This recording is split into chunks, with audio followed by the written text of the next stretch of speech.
I guess I had resentment to my mom a little bit of like, why didn't you do something? Like, once Mm-hmm. my brother and I were kind of good, we can drive ourselves to school.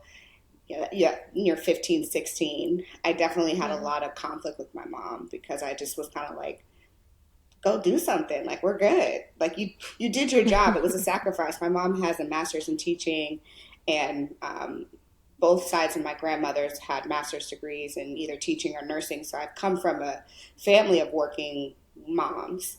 And I didn't understand fully why she just like didn't work, you know? Not because of the money, but because I'm just like, what else are you going to do for the rest of your life? And I think that I maybe overcompensated for that resentment early in my 20s by only working, you know?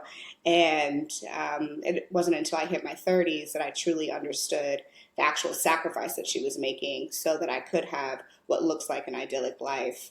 And my dad, was the provider and worked crazy hours so that she didn't have to work. And I look back and say, all my clothes were from Goodwill, all of my costumes were homemade, right? But when you're a kid, you don't see that stuff, right?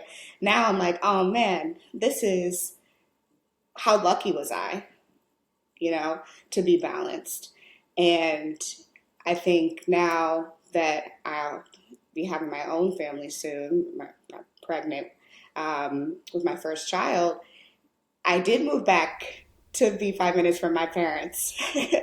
Oh I left yeah. LA Yeah. and moved to Nashville, which is where they now live, because I wanted to be around my family Mm, as I transitioned into them aging and also me just trying to figure out what I was going to do with my life outside of work.